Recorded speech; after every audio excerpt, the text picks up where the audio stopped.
I'm Bobby Flay. Each week, one brave chef will try to take me down in my house. This culinary battle is gonna shake down in 2 rounds. Round 1, to get to me, 2 contenders have to go through each other first, using an ingredient of my choice. Let the games begin! 2 people that know me well will decide who's got the skills to beat me. He gonna smoke you. Turn up the heat! Round 2, I go head-to-head with a winning contender. It's their turn to surprise me with their signature dish. That's what you brought here? I'm excited. Bottom line, everyone's out to beat me. Now I'm nervous. Happy Halloween, everybody. Who wants to see what tricks I have up my sleeve? So here are 2 colleagues of mine who love to give me a hard time. Chef Jeffrey Zakarian and Jeff Morrow. Trick or treat, baby. Our first contender has 3 restaurants in Connecticut. He's the executive chef and owner of the Vito's Restaurant Group. Meet Rob Maffucci. The next contender traded the kitchen for the classroom. He is currently a culinary instructor at Star Career Academy in New York City. Please welcome James Gillespie! New York City, baby! Oh boy, a lot of energy. All right. I know you guys have your eyes on me, but first, you must go through each other. You guys are gonna have 20 minutes to make one ingredient, the star of your dish. That ingredient is pumpkin puree. Your time starts now. James, what are you making? A little pumpkin flatbread, and I'll be honest, I'm gonna try and make a bisque. Rob, how are you gonna work the pumpkin? I'm gonna do a mascarpone pumpkin blend into the pasta when I'm done with it. Sort of like a cream? Yes. All right. Tastes like pumpkin. James, I tasted his sauce. It was good. It was very pumpkin forward and very earthy. What is Rob doing? He's doing a little creme on top. I'm gonna gratinate it. Cheese, a good idea. It's a much more sophisticated idea. Like myself. I really want to get the soup nice and rich. The heavy cream is really going to help add that body and bring the soup where it needs to be. 1 minute to go, you guys. How you doing, James? Ready to lose? 10, 9, 8, 7, 6, 5, 4, 3, 2,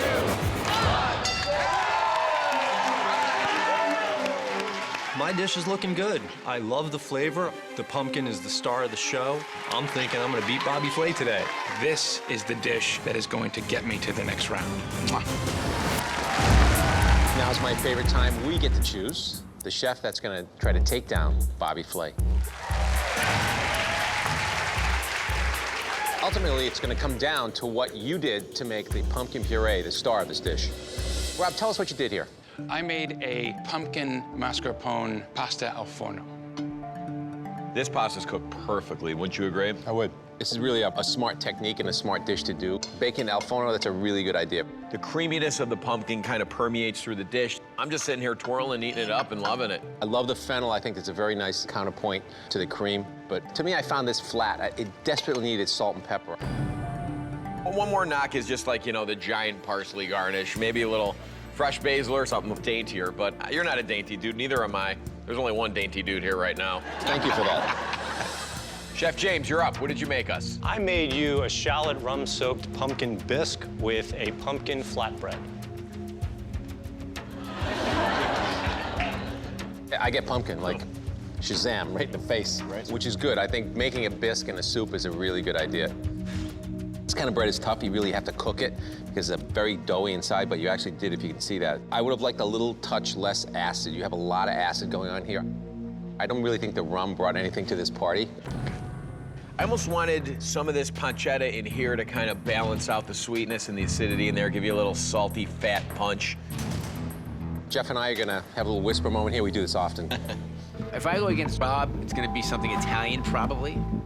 James could be really anything. He likes rum, so maybe it's gonna be something Caribbean.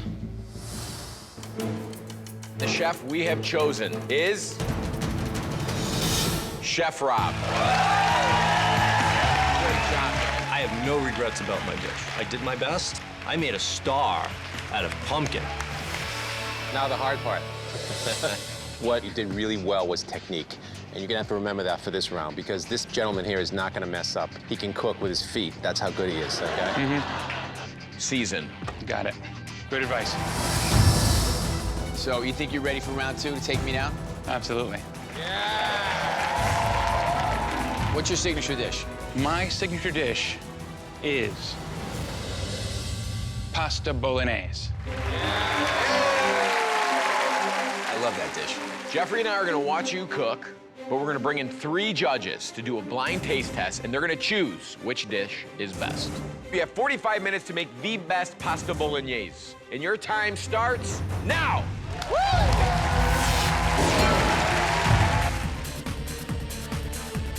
He's starting to marry it. 2 minutes left.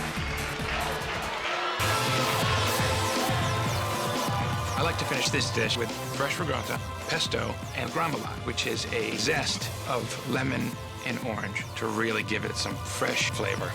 My money's on Rob. I have my pasta in the bowl. I want to get the garlic bread nice and crusty, because if it doesn't get crusty, I'm not using it.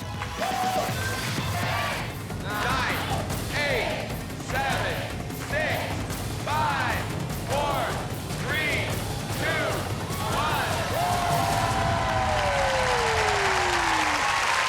Good job, dude. Thanks, Frank. That looks amazing. This is definitely the best representation of my chocolate bolognese. This is a dish that's going to beat Bobby. I like my bolognese, but Rob uses chocolate. This could be a component that's not beatable. Bobby, Rob, congratulations on making it through the pasta bolognese round. Now I'd like to introduce you to our judges. First up, he's the owner of Little Frankie's Sauce and Supper, Frank Provenzano.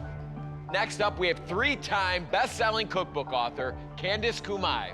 And finally, director for culinary operations for Kraft Restaurants, Lauren Hirschberg. Judges, this is a completely blind taste test, so I would like you to start with the dishes in front of you.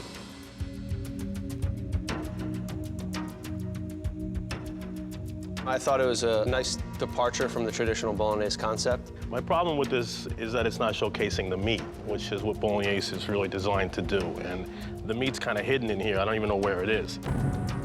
I really appreciate the cocoa powder element. I think it's lovely to add into pasta.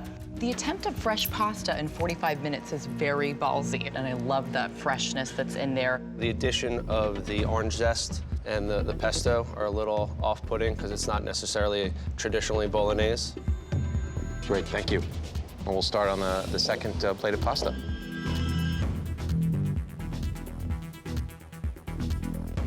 This is a much more traditional bolognese. It's totally showcasing the meat. I'm getting meat flavor in every single bite, which is what you're really looking for.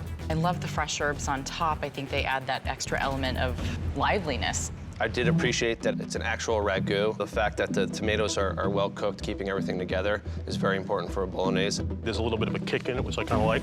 I disagree on the heat level.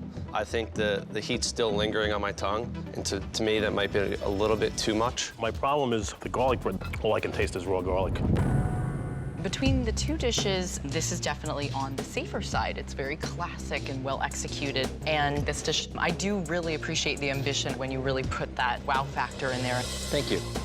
All right, judges, it's that time. We have to vote. Good luck.